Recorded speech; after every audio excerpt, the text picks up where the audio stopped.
see soldiers brought into the relief effort. The district. The bamboo ripple and the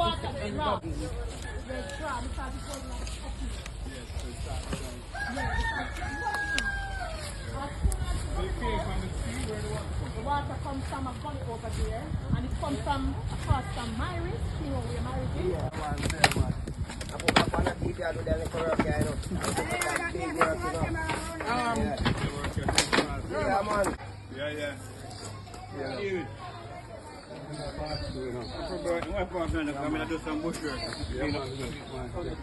Are you operator, sir? Young gonna try a thing, you know, so we can assist. Hold on, Mr. Shaw. Yeah, man. Ah, it's all over.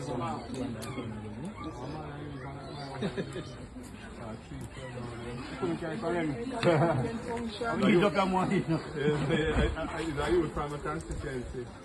Yeah, I have enough tree damage, you know. So. Yeah.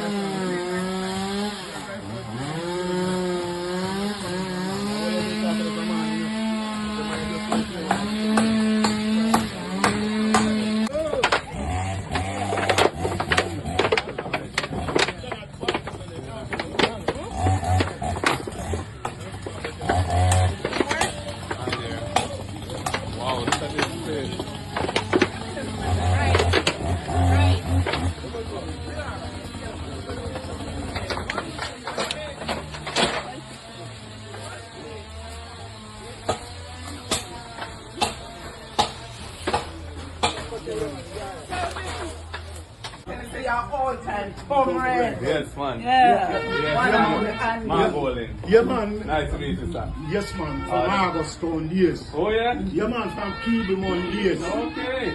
Gina Barrett and then yes, man. Well, my wife come from Augustone. So me here. Bryce Road. 19 Bryce Road. Well, me live 19. Me live at 11 Bryce Lane. When you go down there. Yeah. Dumpy Lane, yeah. Yeah, man. I don't know I know them places very well, man. Prime Minister. Yeah, man. Best. Thank you, Uncle. Andy. Yeah, Andy. Yeah, man. Yes, all Andy. the best, my brother. All right. Bless you. Long time coming. One of the best canvassers we have. Really? Wow. Yeah. Nice to see you, man. Yeah. But he's here alone. Yeah. Lose a leg. And this one going now. With the diabetes? No. Poor circulation. What we're trying to do, because he's here alone, we want to put him down that. So it's Friday, 2 days after Hurricane Beryl swept over the southern sections of Jamaica, and I'm down here at Portland Cottage Beach, and the devastation is frightening. Obviously, many boats have been damaged, boat engines, the shops and the shots on the beach have been destroyed, many of them, nets and pots destroyed. This is the livelihood of the people.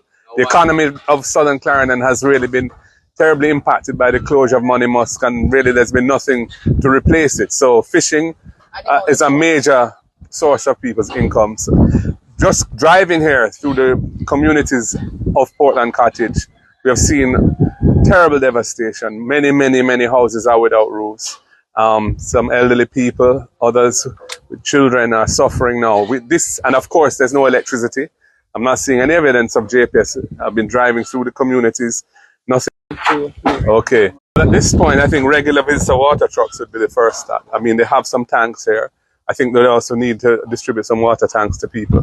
But, you know, the supply of water is critical. I'm not sure what the general arrangements for water are in the community. If they normally get NWC water. Yeah. So, I mean, they really just need the electricity system to be working so the water supply can chip in as well. But in the meantime, water needs to be trucked here so that people can get water. Yeah. Dozens of JPS poles are done. Do you think this may take days, even months, to put together? It depends on the level of effort that's put behind it. So if there's not sufficient resources put behind the reconstruction of the grid here, then yes, it's going to take a long time. But if it's fully resourced with the adequate push behind it, and as I said, I would think where we are now, we're going to need external help to make this happen quickly. it can be done more quickly.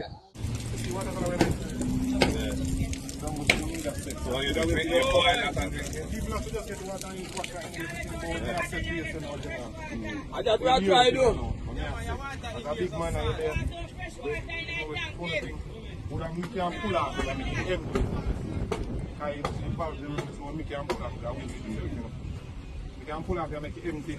I would again pull what size is it? 18,000 15.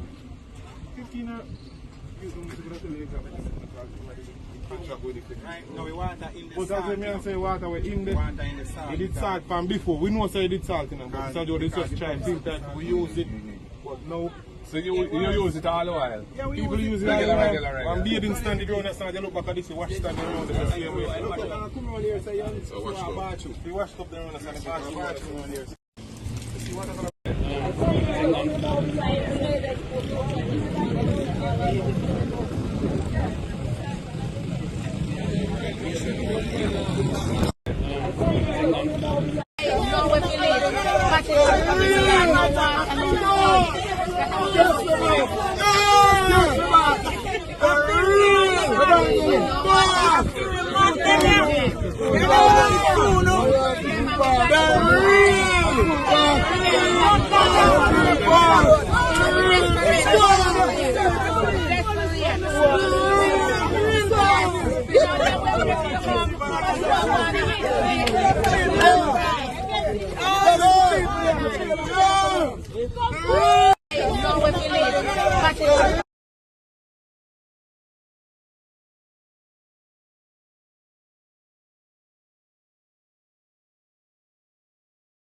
We are in Alligator Pond today, section of the community called Compound. We've visited the Top Bay section before, Top Hill, and the devastation up there is very bad. And around here, they've had 2 houses completely destroyed, including Nicolette's here, and also an ackee tree fell on a house. Generally, a lot of damage. Fishermen have lost their investments in their fish pots, and you know there's no electricity, so they can't actually continue fishing now anyway because there's nowhere to store the fish when they catch them and keep them chilled. So this is an area which is going to need a lot of attention, you know, where it's that time when Jamaica needs to pull together. And we, you know, 4 days after burial, today is what, Sunday, you know, we want to see the role of the JDF in the aftermath of the disaster is something which, you know, we would like to see soldiers brought into the relief effort, the distribution and so on, the clearing of roads and what have you. And JPS, I mean, when they finish their assessment, there are such significant areas of line damage that, again, I reiterate that we should really reach out to, you know, overseas countries and power companies and see if they can assist us with some human and other resources to just get up and running again more quickly. Because the economy is going to be hit hard if we don't get up and running again quickly. So it's important that we take those steps early. I think the GPS might have to recast the way they do things in terms of the infrastructure. I would say that there's signs that the infrastructure is not very resilient. Some of the poles seem to have been very vulnerable. Even concrete poles that don't seem to have been adequately anchored in the ground. Asking for increased presence of the security forces because of the protracted period of electricity outage. A lot of them don't have functioning alarm systems because the batteries have gone down. You know, the place is dark at night. And we saw in Longville Park, for example, the case of the ATM being stolen and the hardware broken into. And I think there's real fear in the business community, particularly small and medium-sized businesses who can't afford continuous duty generators, that there will be increased incidents of break-ins to their warehouses and so on. So we're really calling, we would have expected a visible mobilization of the military, for example, to assist the police in patrolling these areas with no electricity.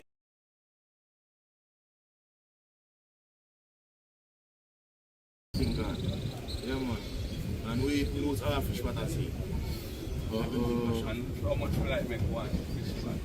Well, I roll a wire card for 20,000 right now. You get stick and beer. So one roll per man pot?